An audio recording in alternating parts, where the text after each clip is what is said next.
Says we're live on Facebook. We are live, people. We are Welcome. live. It's alive. Welcome to the Tuesday Doctor's Clinic call with Doc Fizz and friends. And we're going to bring you some great health options today. So sit back and relax and enjoy our company. Hey. Make comments in the comment section below. If you have any questions, I'll try to track them on my phone so that we can answer them and give us some thumbs up if you agree with what Doc says and some hearts, and go ahead and share this with your friends. We're just going to talk about health today and raise the frequency. Wow. Sounds like a great topic. Can I join in? You sure can, Doc. Welcome to the live that you do every Tuesday. Yeah. We appreciate you being here. So, Andrea. Yeah. How do you define health? Wow. You didn't give me time to think about that. How to define health? I guess having your body, mind, and spirit all optimized to the best of its ability. There you go. But what do most people think of health as? Like if you asked some of your best friends, you said, are you healthy? Yeah. What would they say? Well, that depends on who I ask, I guess, because some are on 10 medications. Yeah, but I mean, if you ask most people if they're healthy, what are they going to say? Yeah, I'm healthy. They're healthy, right? Yeah. Yep. So then the next question is, if they think they're healthy, then you have to ask them, what's their definition of health? That's true. And so most people, how would they define health? Oh, if they got out of bed in the morning, they felt pretty good through the day. Yeah. Well, I feel good. I'm healthy. Yep. I feel good. Yeah. I don't have anything Sometimes really they don't know how bad they feel. Yeah. I mean, they might tell you, oh, I don't feel bad, so I must be healthy. Right. I don't have anything really wrong with me. That's what a lot of people think. They just think, well, I'm not sick, therefore I'm healthy. Right. Are you healthy? No. Trying to be. Trying to be? Can you ever be healthy? Yeah, I think people can be healthy. Do you think you can be? I think I can move toward that. You can move toward it, and that's really one of the things that I was going to talk about today. If you move towards it, right? So which means that we're on this continuum, right? From over here on this side of your screen, that's death. Yep. And over here, this is on this side of your screen, this is 100% healthy. And wouldn't you say that we're always in here? Yeah, a little fluctuation here and there. Well, some people, they fluctuate here. Yep. Some people fluctuate here, right? Some people fluctuate up here. But isn't it's a state of optimum well-being, right? I mean, Dorland's Medical Dictionary said it's a state of optimum physical, social, mental, spiritual well-being, not just merely the absence of disease or infirmity. Do you know what an infirmity is? Infirmity would be an ongoing chronic condition. Yeah. So an infirmity is, according to medical dictionary again, is a bodily ailment or weakness. So look at the definition, right? It's the state of optimum well-being of all those different things, not just the absence of disease or infirmity, right? So a weakness means that you have certain weaknesses that predispose you to disease. Right. It doesn't mean you're sick. It means, and they aren't talking about like muscle strength weakness, or weakness. They're talking about a weakness toward a disease. So if you get stressed out, if you have a stressful day, what do you notice that happens with you? Change of attitude and tiredness. So wouldn't you say that's a weakness? Yeah, you're not operating in very much high energy. So, Right. But I'm saying the weakness to have that go wrong, right? Like some people, if you stress them out, they get a headache. Some people, if you stress them out, they have, heart palpitations. Other people, they have back pain. You know what I'm saying? okay. So that's a weakness. So based on the definition of true health, can you ever be way over on this side of the continuum, right? Based on the fact that you have a weakness, right? Yeah. A person would fluctuate based on everyday changes. Yeah. So where I'm getting at is that when we take a look at health and the true definition of health, it really has to be that here you and I live in. We were just talking about the weather between the call, right? We have extreme temperature changes, especially me. Hmm. According to the researchers, they're saying that if you live in areas with extreme temperature changes, you can't be healthy. Really? Hmm. They say that if you've ever been on any medication or vaccination, you can't be over on this end of the scale. You're not 100% healthy. Isn't that most everybody? Yeah, pretty much. Most everybody. And, and that. Um, if you've ever had a burn, including a sunburn, you can't be healthy. And I know you've had a sunburn. You got red hair. You've had sunburns. A couple, like A most of my couple. childhood. Yeah. Me too, right? Um, if you look at have you ever been in an accident? Nope, No? An injury? nope, All no way. You've never been in an accident or an injury? nope. Huh, okay. I have, obviously. And so so there's all these different parameters that we have to look at, right?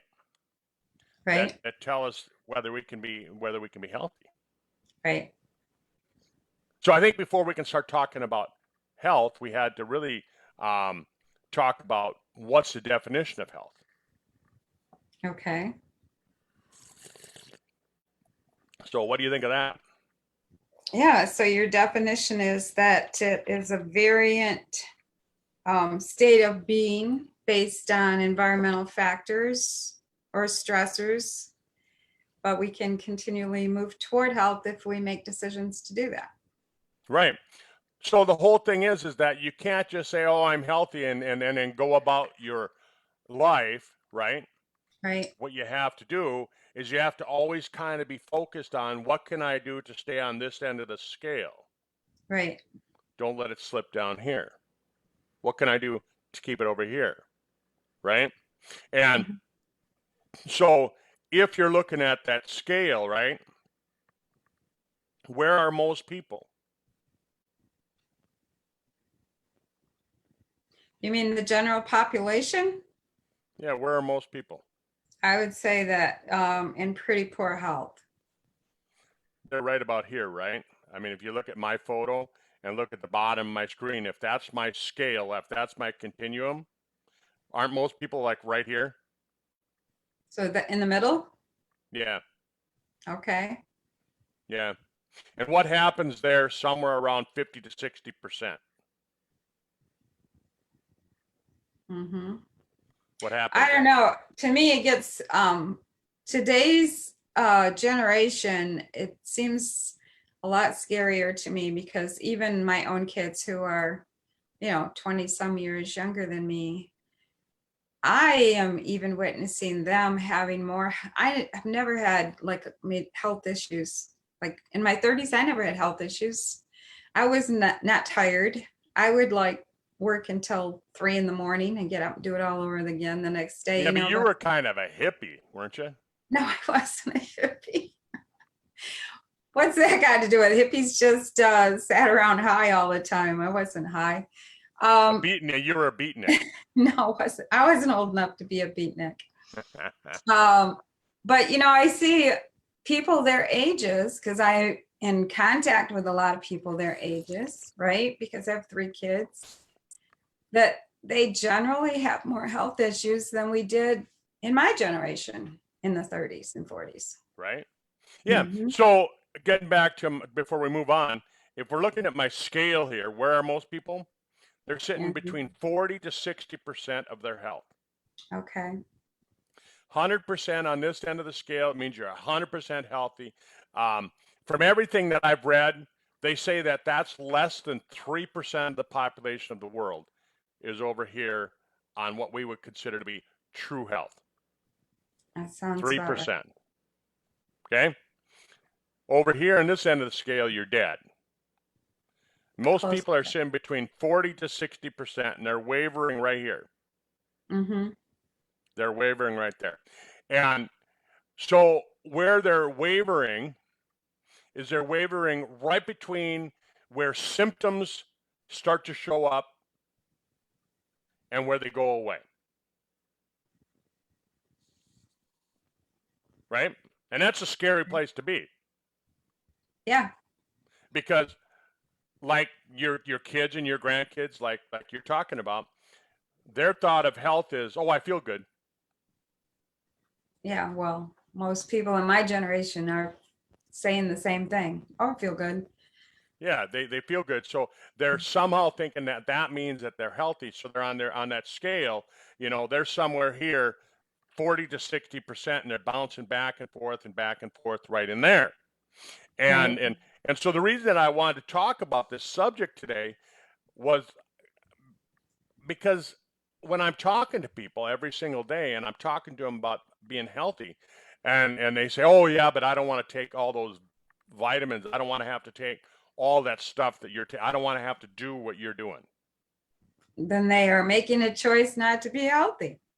They're making that choice. And like one of my friends, he told me, he said, "Oh, I just eat right." He said, "I get everything that you get from eating Mhm. right." I hear that a lot. I've had a friend say, well, I'm teaching my daughter to eat good food so she gets all of her nutrition from her food. Hmm. Good food. Mm-hmm. Good food. Yeah. You know, is it possible that you can get good food that has really the right amount of nutrition? I don't know. It would have to I'd say be, yes. I mean, well, it's it would have to be possible. coming out of soil that hasn't been compromised. Yeah, I'd say it's possible, but is it highly likely? No. No, it's not highly likely because of the fact that, like you said, the soil has been depleted and we're adding chemical fertilizers back in. We're spraying stuff on the plants and you know, and generally speaking, we've done something to alter the plant so that the fruit or the or whatever that let's call it the fruit that we eat isn't as full of nutrition as it should be. Yeah, and almost all seeds nowadays have been genetically modified. You can hardly buy seeds for your garden that aren't genetically modified. Yeah, isn't that the truth? Hmm. Isn't that the truth? Yeah, so we start looking at that. I mean, that's just one small piece of the pie, right? And then, people, wouldn't you say that today's world is a lot more stressed out than when we were kids? Well, yeah, I would think so. Yeah. When I I mean, used did to, did, did you did you worry about global warming or global climate change when you were a kid? Like when you and your girlfriends would go out for a bicycle ride and you'd go to the lake and you'd lay there in the stand and you'd look up at the sky. Did you ever look over at your best friend and say, "Oh my God, it's getting hot out"? No. Well, I might have said it's getting hot out, but I didn't refer it to that we were having a warming climate. But in today's world, a lot of based on what they're talking about, a lot of these young people really are concerned with that. Right. It's not just the Gretas of the world; it's a lot of young people. It's been pounded into their head. Oh, yeah. Well, they learn it in school. Yeah, and well, not just in school, but at home and on TV and all that, right? And so Mhm. people are not just children, but people are living in a more stressed out world. And what does stress do? All kinds of things, but it lowers your immunity greatly. Lowers your immunity a lot, Mhm. right? And there's so Mhm. many things that lower your immunity. I mean, you just think about what we're doing right now. We're on a computer. I have a headset on. Radiation. Radiation, right? Right? And so we have a lot more exposure to bad EMF radiation than we did when we went back Mhm. 30, 40 years ago, right? Right. That affects things. And all the cell towers and electric things going on. And now we have windmills going in all over in my area, like tons of windmills, Like so they're running windmills for power or windmills for electric, electric. So they're running high powered electric lines around here. high powered electric line. Yeah, I got one running right by my house right here. And But I all got that. tinfoil. I got tinfoil over my house. No wonder you don't get reception sometimes. No, I really don't. I just teasing about it because some of my friends they say, "Oh, where's your tinfoil hat?" But I don't. Yep. I don't have one. I don't have one. Yeah. But these are all considerations, right? And so I looked up. I was looking up a bunch of different things on the internet today, and the United States, we have one of the most expensive healthcare systems in the world. Yet we've got of all Yeah. um, the I'm trying to think of what word they use, but of all the nations that are you know progressive or whatever you want to say, we have one of the lowest life expectancies. Right. Well, even the mortality rate of newborns is worse here than many other countries. Yeah, and so we have to start looking at things like that. We have to start taking that kind of stuff into consideration. Um, According to the CDC, $3.5 trillion was spent on healthcare. This was 2017. That was the newest figure that they had for me. That's huge. Because look at what we all kind of just got an example of what 2.2 trillion is like, right? So 3.5, did you say? 3.5 trillion. Yeah. And Trillion. that was trillion. That was with a T. Yep. That was in 2017. So 3 years later, um, yeah, right. Mm-hmm. Um, in 2018, $88 billion was taken out in personal loans. This is the money that people had to take out in loans to pay for out-of-pocket healthcare expenses. $88 billion, 2018. Um, yeah, it's crazy, isn't it? Well, medical care has bankrupt many people, especially our older people who need long-term care, and they're not prepared for that 3,000 to 3,500 a month for long-term care, unless they were smart and took out a policy for that.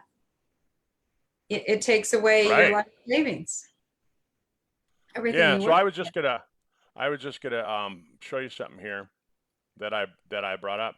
So here's something. Did you know that that we did this for the Centers for Disease Control and Prevention? This is healthy people in the year 2000. So this was developed back 20 years ago. Okay. Were you aware of this? No. I wasn't either. I wasn't either. And so they said, you know, the Department of Health and Services released Healthy People 2000, actually back in 1990. And so as national health promotion and disease prevention objectives, improving the health of Americans by the end of this century.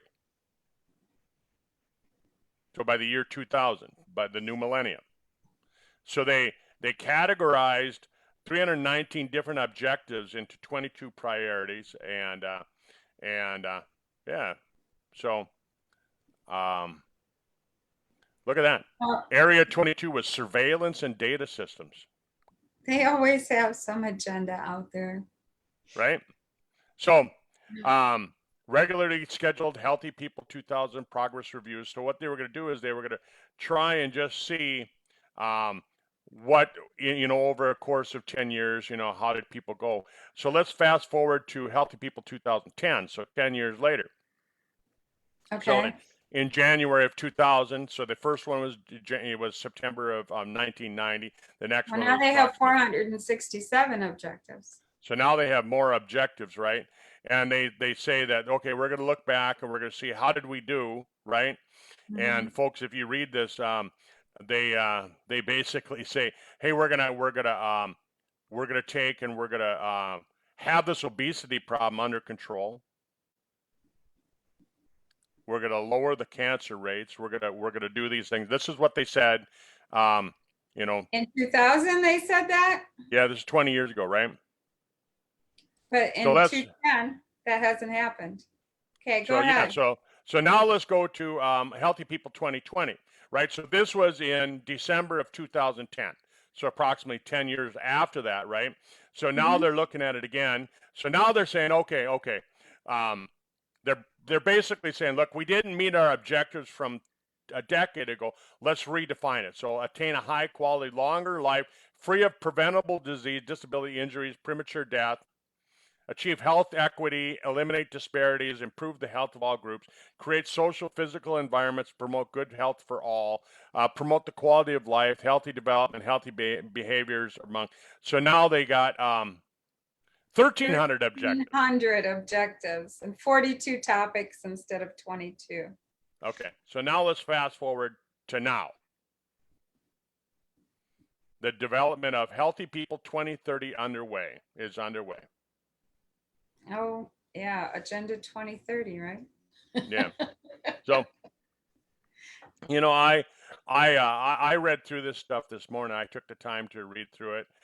So then I went to healthypeople.gov, G-O-V, determinants of health. What makes people healthy and other people unhealthy? How can we create a social and in society, everyone has a chance to live a long, healthy life, right? And so they tried to look at a lot of different things, and you know, bottom line is they really are defining things. So this is concepts of definitions. I'm just kind of showing you all these things right here. A definition of health and health-related values and the knowledge of landscapes of a digital society. So this was Croatian Medical Journal. So Eastern European, December of 2017. What do you think of all that? Why don't you tell me what you think of it? Well, because I always like your opinion, because you tend to have some good opinions of things. Yeah, I don't always agree with you, right? You don't want my opinion on this. Okay, so when you read all the documents and you put it all together, they start out, it really sounds good. Like when you look at healthypeople.gov, I mean, it makes sense, right? We're gonna make the world a better place. Yeah, that would be wonderful. Right? But then you start reading the different agendas that everybody's put in, and all of a sudden you start creating I'm going to say this like this, good old boy network. Mm-hmm. They start saying, they start putting in there little things that you can tell they're looking at, well, who do we want to be healthy? Right. They start describing how do we describe healthy? And then they changed the regulations for being healthy. Like they've changed the blood pressure. They've changed other types of diagnostic testing so that you actually, all of those things are lowered so they can put you on more medication. Yeah, they change it to fit their parameter. Let's just say that. Okay. Right? Let's not say that they That's change it. it to put you on more medication. Well, that's their main objective. That's one of the objectives, right? That's But my opinion. again, that's your opinion. Yeah, I agree with that. You have your right to your opinion, but they're changing the agenda to fit what they want, and then Mm-hmm. they're defining who should be healthy, what should we do, how do we pay for it, how do we do this, how do we do that, how does the government stay involved, how does my company get involved? I mean, they really go into a lot of different things like that, and all of a sudden you start seeing these kind of who's going to make money off of this, Right. Follow the money. and then all of a sudden it doesn't become as pure as you might think. Like healthypeople.gov. If I just told you, hey, there's the government is kind of coming up with this thing for healthypeople.gov, you're going to go, wow, that's good. Right. Right. I'm dancing to your phone. That was a commercial. But yeah, time for a commercial break. But it was probably the government calling to say we're It watching. might have been. It was an 800 number. We're watching you. They are. Right? Don't say anything bad, or we'll vaporize I you. try Well, not to. No, we won't vaporize you. They don't have the capability of doing that yet. But Yes, they do. come on now. This is a family show. It's a family show. So there you go, Andrea. So I just wanted to throw all those different things out to you because now, when we're talking about health, we're not talking about just the absence of disease. We're not talking about just the absence of infirmities and things like that. We're talking about how do we really truly stay on this end of the scale over here. Right. That's where we want to be. Right? And we know that we're not ever going to be way over here. We're going to be fluctuating over here versus fluctuating here. Right. Right? Isn't that what we really want? Is that we want our little fluctuations to be up here. That's correct. Right? Like, according to the National Headache Institute, how many headaches a year is considered normal? Normal headaches? How many? Give you a hint. That they decided is normal or that is actually a natural normal? They're saying 2. Oh, okay. 2 a year. If you have more than 2 headaches a year, there's something wrong with you. Could be. Could be, right? Mm-hmm. If you have high blood pressure, and it's controlled by medication, if you're, all these different things. If you wake up in middle of the night for no apparent reason, and you wake up and then you go back to sleep, is that normal? Is that healthy? Well, I think you're supposed to sleep through the night. But right? I think a high percentage of people do not. Right? When you look at somebody who wakes up in the morning and they wake up and they hit their snooze alarm and they have to go back to sleep because otherwise they just won't function through the day if they don't hit the snooze 2 or 3 times. Is that normal? What do you mean? When I woke up to an alarm, I haven't woke up to an alarm in years. I don't even have a clock in my bedroom. So Yeah. But you know what they used to tell us back in the 80s? They did an experiment, and most people had a heart attack the time of day that their alarm went off. So what does that tell you? Well, that ringing in your ears was just life-threatening. Tells me throw away all your clocks, people. Right? Throw away You the know, alarm clocks. tell your boss I'll be there when I show up. Yeah. But I find I wake up automatically early now. Like I don't always get out of bed, and sometimes I go back to sleep and take a nap, but I wake up fairly early and just do it naturally. I wake up when Chewy comes over and he puts his paw on my head and he says, Feed me. time to get up. No, he doesn't want to get fed. No. No.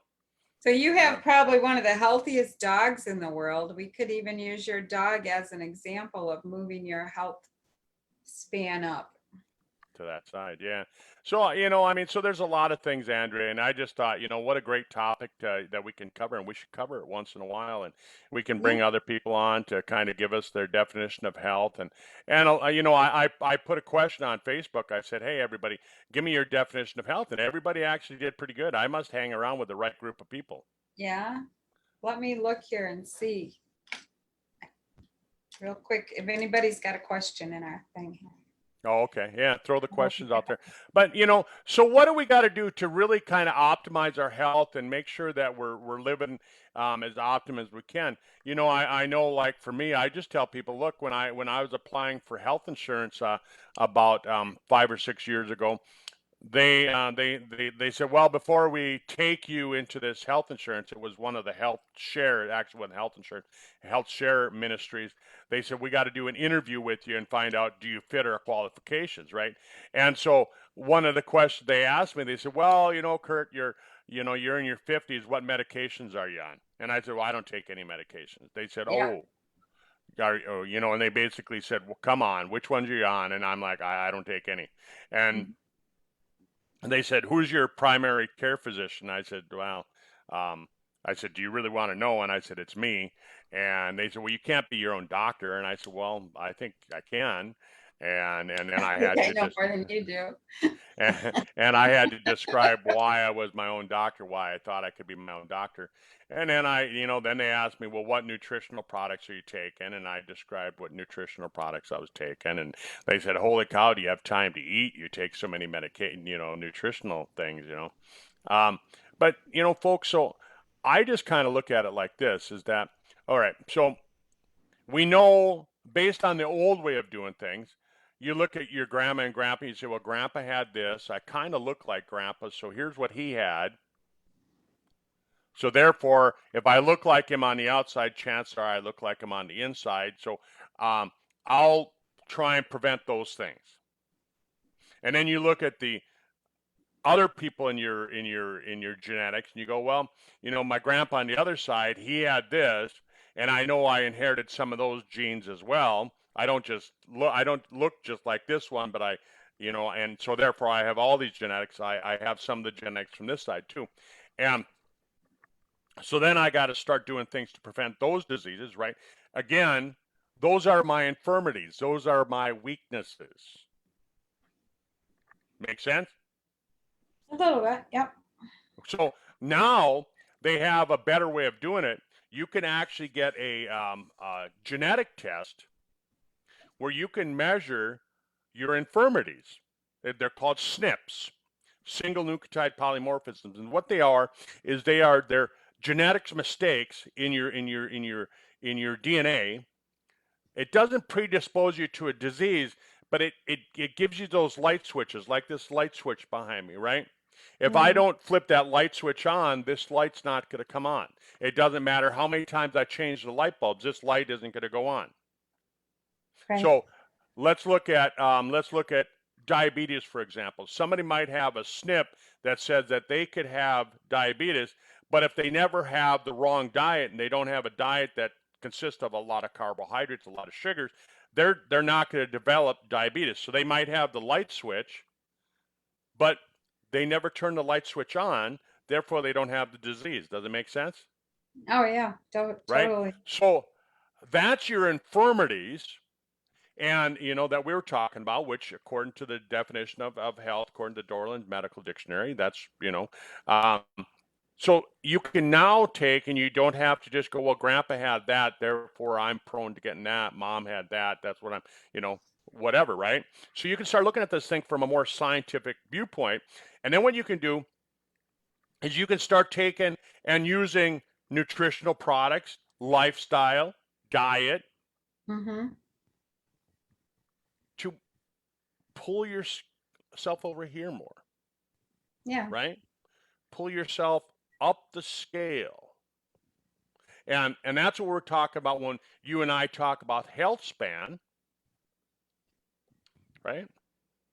Yeah, like, there have been studies done 50, 60 years ago that showed that the environment and the nutritional style of eating and everything that a woman did, I'm not sure how it affects from the male point of view, but affects 3 generations up in generations, so like my generation, my mother was born during the Depression. My grandmother lived through that time era. Even though they had very nutritional food coming out of the ground, they maybe didn't have the variety of foods that they needed, that kind of thing. Where, like in my childhood, we didn't really have food that was inoculated with all these toxins that we have today.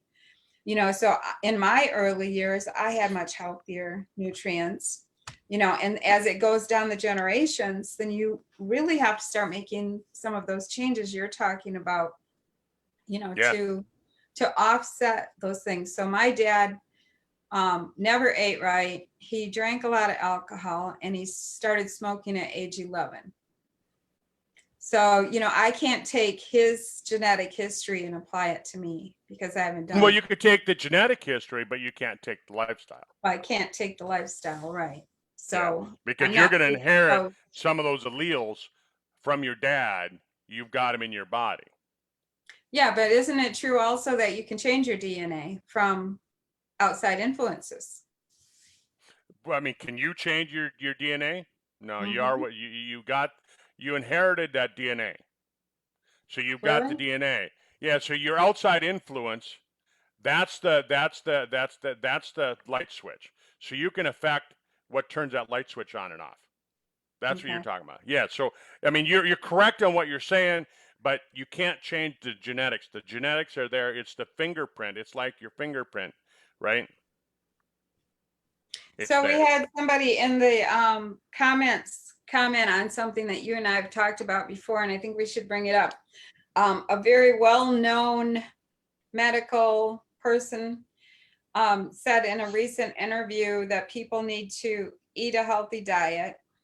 He also said swallowing a bunch of supplements will not give you a healthy immune system. Hmm. So, it's like all those articles that we went over a few months ago when we were discussing, why do Yeah. we need supplements? Because Yeah. our food doesn't have the supplements in it. You can go back to the government agricultural site and look, and it'll show you what broccoli had in it 50 years ago compared to today. Compared to today. So Yeah. there So when is, somebody writes that, I mean, the thing that I would ask that person whoever wrote that, tell me what your healthy diet consists of. right.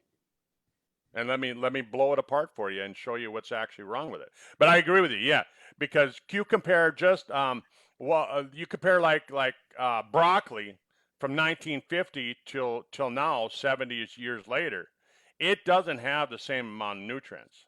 No, no way. And you can look up just about any food, any grown food on there, and it'll tell you Yep. It the doesn't have the differences. same amount of nutrients that it did back then because it just the soil has been depleted. A government study back in the early 1900s, 120 years ago, they actually said in the government study that we're going to have a problem in about 100 years, in about a century. This was the United States government actually said we're going to have a problem. And in my mind, I think it could all be corrected. We just have to quit using the poisons and work the correct stuff back into the soils and enrich our soils. That's right. Yeah, when you take a look at the food, okay, like I get this argument from my friends who are farmers. I live in a farm state, Mhm. and they grow lots of crops, and they tell me we feed the world. Okay, you do. I agree. I'm not going to argue with you on that. But if I take and plant a crop of corn out here in this field across the road from me here, and I plant a crop of corn, and I use the old corn seed that hasn't been genetically modified, and it grows corn with lots of nutrients in it, Mhm. right? Yep. And now I take and I grow the GMO corn over here, and it's taller. The corn is taller. The plant itself, the ears of corn are bigger. It has more corn crop than this crop over here, right? Mhm. Maybe. Well, it does. I mean, they're getting more bushels per acre. Well, I have a picture of my grandfather in his cornfield, and it was 13 feet tall. There you go. But So, if you look at the actual numbers, they show that the corn today has more bushels per acre than the corn of yesterday. Okay? But when you take that same corn from here to here from today compared to yesterday, it has a lot less nutritional value.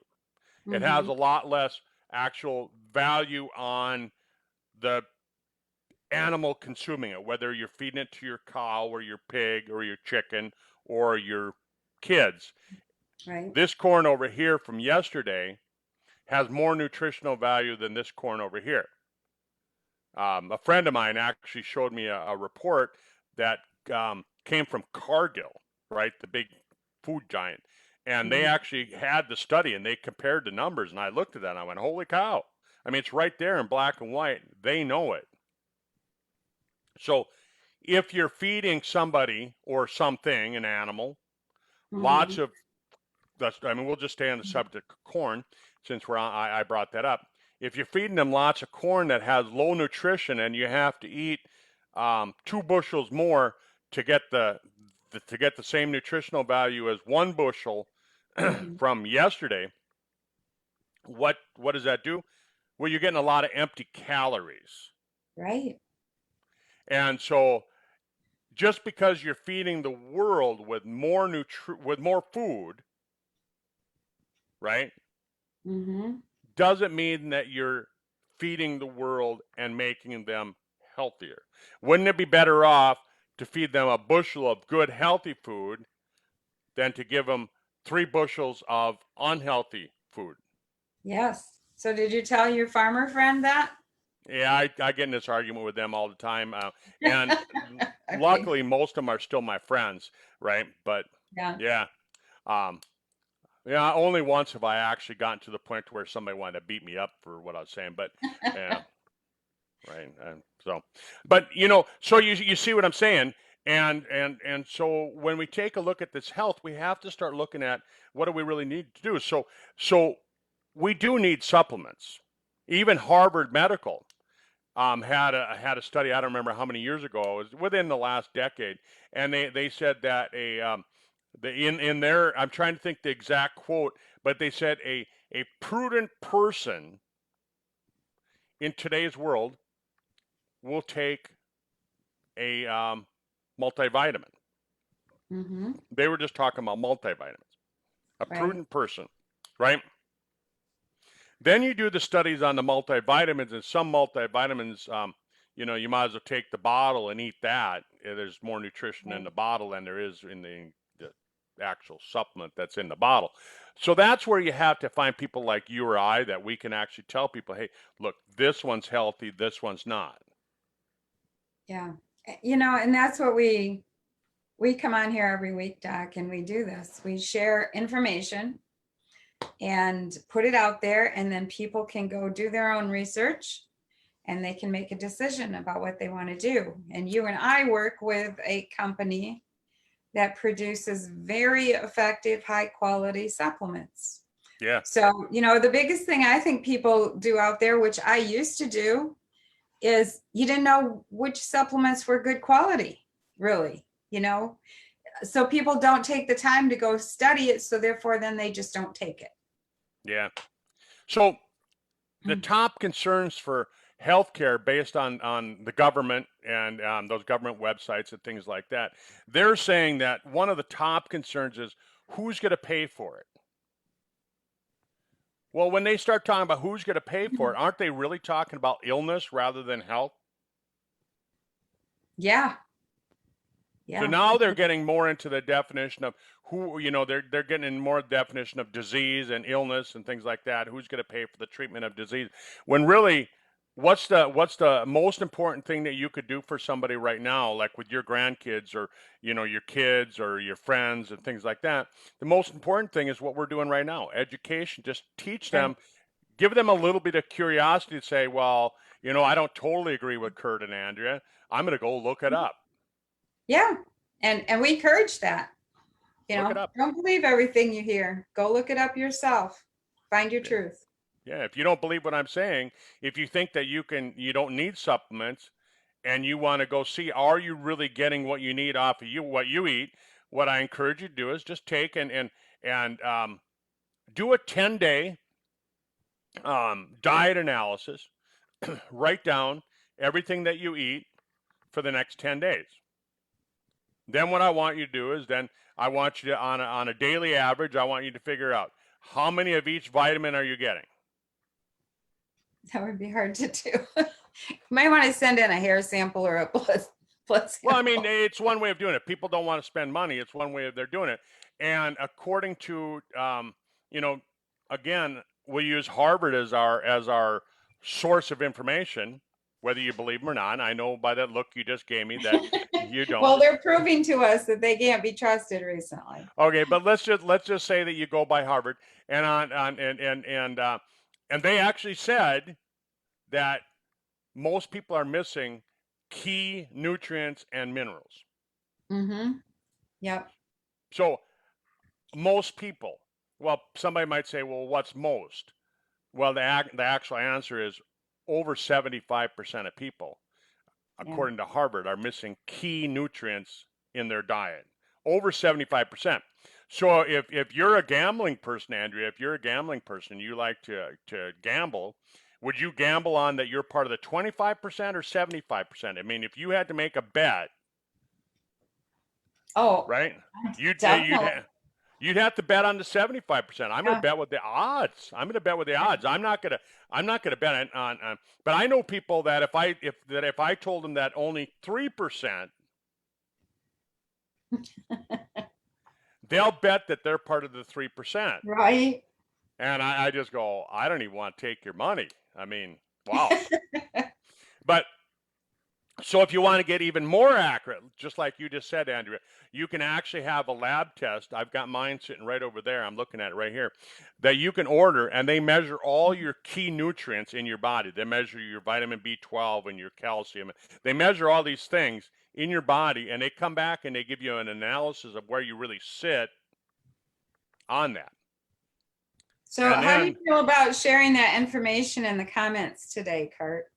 Yeah, so I can put it in the comments. I'll put it in there. What things you can do, what blood tests you can do, and things like that. I mean, man, with Inside Tracker, that's the company that I really like using because they don't try and sell you a bunch of stuff after you do the test, right? You don't get included in a spam system that throws you a bunch of.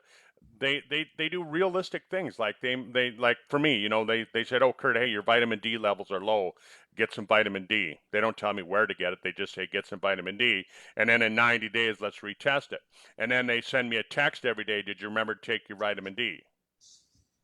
I did see that they were offering an immunity pack the other day when I went in there. So when we're sharing this with you, we're saying come back to us and we'll give you information on what we have available too. Yep.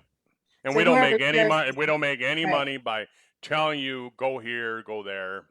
But But anyhow, Andrea, so I know we've kind of gone over track again. We tend to go over time Yeah, on a lot of stuff. I was just going to ask you because there were questions that came up from me looking at that site. And so I thought we might cover that. Like, do you, so I saw a testing in there where you pay like a certain amount of money and they do the blood test somehow. How does that work to get the blood test done? Yeah, so with Inside Tracker, they've got their own lab right there, and then they've got their own analysis, that they do. So you like here at my house, they actually sent a phlebotomist to me. She drew the blood right here. I sat Oh, right okay. here, and she drew the blood right here, and then she went to the lab here in town, and did all the parameters, measured all the different tests that Inside Tracker wanted. Then she emailed those results to Inside Tracker. Inside Tracker runs it through their computer program and comes back and tells you where you're at. Or if you've already got a doctor that's ordering these different parameters, you can just take your set of labs and then you can send them to them, and it's called a do-it-yourself plan, and you can give them the results of what you've already had run. So if your insurance company pays for you to go to XYZ clinic to get it done, Uh-huh. you can do that. So Okay. yeah, so Well, so my different. noisy furnace kicked on, so I guess it's time to get off, but I thought I'd say hi to all the people who joined us today real quick. Okay. So we have Sheila, Rennie, of course. Rennie's always in here. Hi, Rennie. Stephanie, Jane, Melody, Linda, Brian, Karen, um, Bob is in here. Suzanne is in here. Terry is in here. Gloria. And that's it for right now. But we know that these videos reach 300 to 400 people after we do them. So, go ahead and share them with your friends if you want to and invite them. We're in here every Tuesday talking about many different health topics. So All thanks, right. Doc. Thank you Well, for this was a being here. fun one. I enjoyed it, and so let's get the word out there. Let's get people healthier more in this end of the scale. Right, right. Okay, bye, folks. Bye.